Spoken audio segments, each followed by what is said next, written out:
Back in the days when rappers used to start off, we used to have to borrow the jewelry before we could purchase it. So that's why you hear a lot of rumors where they say, you don't own that, you don't own this, you borrowed it. Back in the days, you say that a lot, but it was true. But it's not a bad thing, it's just you gotta sell yourself like Cinderella, you know what I mean? What's up, y'all? This is Slick Rick. On the rocks, please. Well, I've been in this jewelry game for a minute, since the very beginning. You know, only people that was before, people like me, Rakim and Barry B and them cats, was like Mr. T. So Mr. T was our role model before us. So this is where we come from. We come from the generation after Mr. T. So like my first piece of jewelry was like a ring like this one. You know, this comes from like the mid-'80s. So it still looks like you got money, but you only got one piece of jewelry, you know what I mean? So that's why, if you look at my first pictures, you would always see me with one ring or a bracelet, because I didn't have all this stuff yet. Once your eyes are exposed to a certain level of jewelry extremeness, you always want to reach that level. You don't want to go back to the bottom, you want to go to the top. This one I got because I started getting bigger, you know? This joint was big, you see what I'm saying? Makes an impression. When I started getting some money, I got the ice in it to make it look even better. Because when you like performer like me and stuff, the further away you are, you know, it stands out like this, you see what I'm saying? So now you can see it, and it makes an impression. It's like a Sammy Davis Jr. type of thing, you know what I mean? Big joints. This my wife brought for me. She gave it to me on my 40th birthday. Kind of looks like a military design. I get with this one, which is a little bigger, a little better. Arms are bigger, so it looks better on your face, you see what I'm saying? This is, you know, it's unique because nobody wears an eye patch, so when you put this on your face, it really says jewelry, like, what the heck? It's a creative idea to get an eye patch, you know, finesse your whole look, your whole pirate look, you know what I mean? This is a watch that I wear when I'm mingling with the upper elite, you know what I mean? We don't get too crazy on them, you know what I mean? So you just drop on the little joints, and you go like this, and you just mingle with them like this. Little ice will suit tie look. Well, it's classy though. It's got a classy look to it, you know what I mean? Is that a Cartier? No, it's a Bronxier. It's a Bronxier. All right, so this watch is a Rolex. It's from the late 80s, early 90s. Got this from Jacob the jeweler. It didn't have so many rings on it when I first bought it. Then you just keep going when you get money, you know? And it's a conversational piece, you know? It's how you move in urban neighborhoods. You gotta be large so that people, you could be like this and they'll be like, yo, who that over there with that big ass watch on? Oh, that shit is a problem, you know? This is one of my first bracelets. I got this from Jacob the jeweler too. I used to borrow this from Jacob until I purchased it. Then I didn't own this yet either. This and this I didn't own. I had to borrow from Jacob till I got some money. Then I purchased it. As time evolved, you got to get bigger, as you see. This is a style that came out later, which made this look tiny. You see what I'm saying? Now you walk around like this, and you ain't getting no respect. You're like, so what? Yeah, it look like give it to your girl. So you get bigger like this. So when you put them all together, like this on your arm, it looks like one giant big bracelet, you know what I'm saying? So it makes an impression, especially if you have on a short sleeve shirt, you know what I mean? If it's like hot, you don't wanna overload yourself. You just wanna like wear one piece like this one. It's big, it's in your face, you can't miss it. Just throw a chain on it and just dangle it like this and call it a day like that. This one I brought from Chinatown, New York Chinatown. It was the biggest piece in the window. It was sitting in the window for like years. Nobody was purchasing it. I assumed that it was a drug dealer's plate and he got arrested and he couldn't come back and pay for it. So they just stuck it in the window. It was a Libra plate. I'm not a Libra, I'm a Capricorn. But it was so big and it made such an impression, I had to have it. As soon as I get a little paper, I started putting some ice on it and I changed the Libra sign to balance, like a scale, like balance. Like relationships balance and, you know, balance, harmony, balance, stuff like that. So it's like that. I haven't finished. I'm still gonna put some more ice on it later as the chips come in, you know what I mean? As far as golds, I'm all. I like the rose gold because it's new now. Old gold is still good, you know what I mean? Sometimes you could dip a gold chain and turn it rose gold, you know what I mean? Or whatever. A lot of these rings used to be gold and they come from the mid-'80s, early 90s, and then I just dipped them, white gold, you know what I mean? They look more expensive, but at one time they was all gold, like this. If it's too inexpensive, and you go on them like this. This piece we've had for like 20 years, 15 years. Sometimes you gotta stay ahead of the time. I knew this type of stuff was coming. It's supposed to be the symbol of the Asian symbol of yin yang right here. I didn't get to put the circle here and there, but you know, you get the point. It looks like Pepsi, but it's really supposed to represent the yin yang thing, you know what I mean? This is supposed to represent two hearts, couples, spouses. It takes two to make a thing go right type thing, you know what I mean?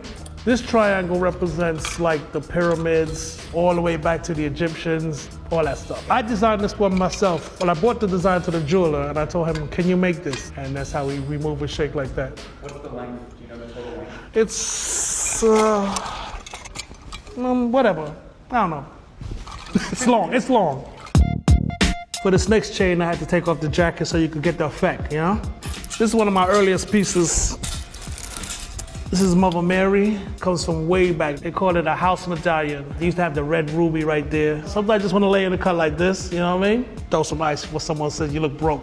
Because cats will say that. And this was also the biggest one they had also in the store in Chinatown. The same place that had this one. Fuck it, I got both of them.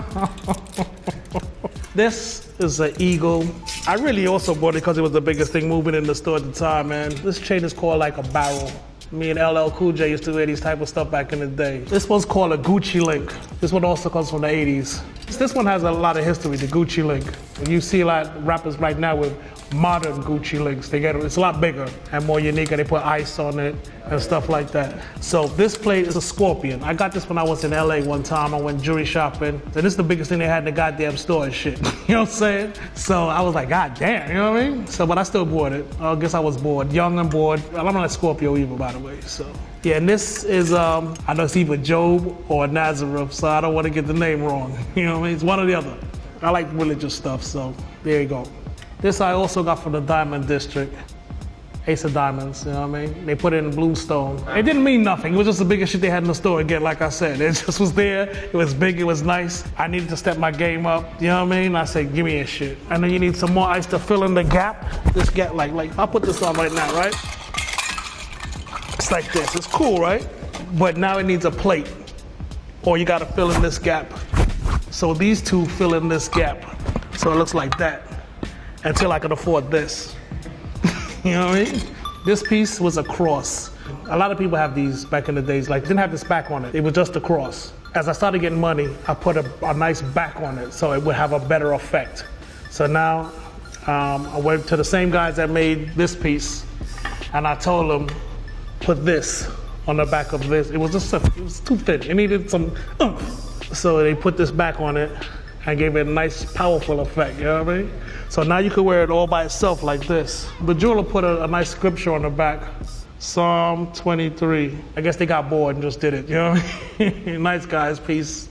This one also comes from the early 80s. It's just a very nice heart ring. There was a couple jewelry stores that had some really nice stuff that cost a lot, but was lit like this. At that time, I wanted to make that type of an impression. Let's say if I was in the Hamptons, so you come with the ring and the regular, nothing else on, and then it becomes a conversational piece in the 80s, not now. Now it's like, bitch, step your game up, you know what I mean? The jewelry of today, on the younger artists today, is very expensive, you know what I mean? Like you see their watch game and little pieces. They look little, but they're you can tell it's very expensive, you know what I mean? So that's the evolvement of the game, you know what I mean? This is my generation before them. This is today's generation. It looks good on them, you know? It depends on how they wear it, how they swag it up, you know? It looks good, like Migos, you know? They keep it up here like this, you know? So they can see when you're sitting down. Me, preferably, if I'm not sitting down, I like my shit to drape, you know what I mean?